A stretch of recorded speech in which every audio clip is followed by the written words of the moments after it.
इस दुर्ग का निर्माण मानसिंह ने अपनी भाई माधो सिंह के लिए बनवाया था। माधो सिंह के पितामह का नाम भान सिंह था, इसलिए इस दुर्ग का नाम भी भानगढ़ का किला रखा गया था। भानगढ़ को वर्तमान में भूतों का गढ़ भी कहते हैं। भानगढ़ के किले की शासिका रत्नावती थी, जो कि एक श्रेष्ठ शासिका के साथ साथ विद्वान भी थी। इस शहर के सभी लोग बहुत खुशी खुशी अपना जीवन व्यापन कर रहे थे। अपने समय में भानगढ़ भारत का सबसे श्रेष्ठ गढ़ था। ये अपनी शिल्पकला और चित्रशैली के लिए प्रसिद्ध था। भानगढ़ के किले में अनेक हवेलियां, मंदिर, शाही महल, चतरिया, मकबरा हुआ करते थे। पर आज अधिकांश सुरक्षित नहीं है, पर निशानी के लिए उपस्थित है। इस गांव को भूतों का गांव कहा जाता है। पर इस गांव में 4 प्रमुख मंदिर भी थे।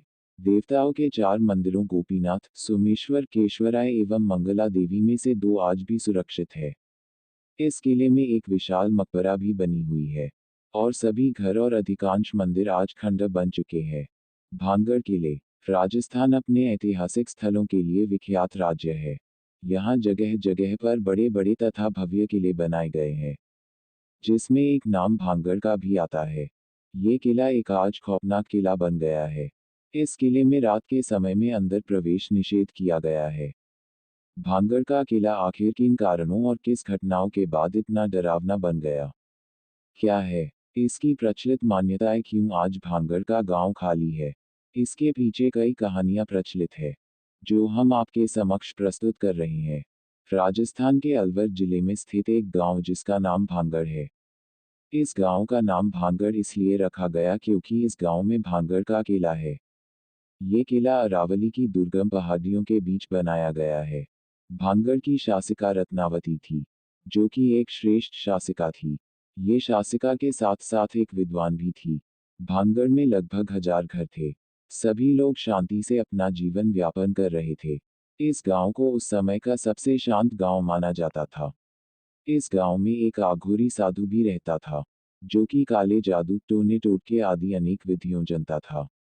ये साधु होने पर भी इसकी नीयत खराब निकली। कई बार साधुओं को महल में बुलाकर खाना खिलाया जाता था। इस गांव की शासिका रत्नावती रूप की स्वरूप थी। दिखने में सबसे सुंदर दिखने वाली रानी भानगढ़ की शासिका रत्नावती थी।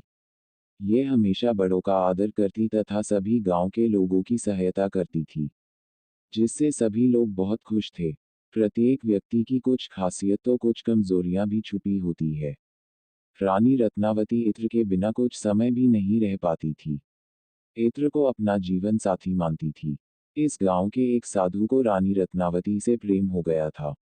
एक साधु के कहने पर गांव की रानी उसके साथ कुटिया में नहीं रह सकती है। इस बात से साधु भलीभांति परिचित था, इसलिए सीधे रानी को कहने की बजाय दूसरा रास्ता चुना। उसके पास अनेक शक्तियां मौजूद थी, जिससे वह रानी को वश में कर सकता था। इसलिए उसने रानी की कमजोरी का फायदा उठाते हुए रानी के लिए एक इत्र का निर्माण किया और उसमें अपनी शक्तियों को समाहित कर दिया था। उस इत्र में समाहित शक्तियों का प्रभाव बहुत गहरा था। इत्र में प्रयुक्त शक्ति ये थी कि जो भी इस इत्र को लगाएगा वह सीधा साधु बाबा की ओर रवाना हो जाएगा। साधु के इस काले जादू के अनेक प्रयोग सिद्ध हुए। साधु इस इत्र का प्रयोग कर रानी से चल करना चाहता था, और रानी को अपने वश में करना चाहता था। अपनी इस योजना से रानी को अपना बनाने के ख्याल से साधु ने काले जादू इत्र को रानी के महल में पहुंचा दिया। रानी के महल में इत्र रानी को सौंपा गया, पर रानी ने उसे स्पर्श करते ही उसकी काली शक्तियों की पहचान कर ली थी। रानी काफी विद्वान थी, इसलिए उसने इस इत्र का प्रयोग न करते हुए इसे किले से बाहर फेंक दिया। इत्र जिस पर गिरा वह एक चट्टान थी, और साधु के नियम के अनुसार ही रानी के स्थान पर एक चट्टान साधु की ओर रवाना हुई। साधु इस बात को समझ गया पर अपने ही जादू के जाल में फंस गया, और चट्टान के नीचे दबकर मर गया। साधु के अपनी अंतिम श्वासों में सभी गांव वासियों और रानी को श्राप दे दिया, और इस गांव की बर्बादी हो, ये कहकर मर गया। एक कठोर तपस्वी के इस श्राप से बचना संभव नहीं था, इसलिए कई लोगों ने इस गांव का त्याग भी किया।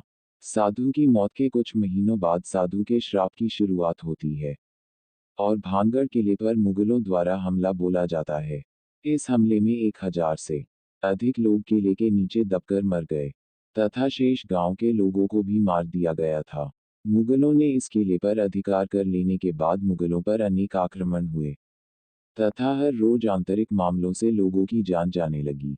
इस प्रकार संपूर्ण गांव में अशांति का वातावरण बन गया था। हर रोज लोग मर रहे थे। मौतों का सिलसिला कुछ महीनों तक चलने के बाद इस गांव के अधिकांश लोग मर गए और कुछ शेष लोग इस गांव को छोड़कर चले गए। इस प्रकार कुछ ही सालों में साधु के श्राप के मुताबिक इस गांव की बर्बादी हो गई। भांगड़ का ये विशाल गांव अब दूर दूर तक वीरान हो गया। इस घटना को आज लगभग 400 साल हो गए हैं और आज तक इस गांव में कोई व्यक्ति निवास नहीं करता है तथा अभी तक ये गांव एक वीरान गांव है। अब ये भांगड़ गांव की बजाय भूतों का गांव बन गया और यहाँ लोगों की बजाय भूतों का अपना निवास हो गया है।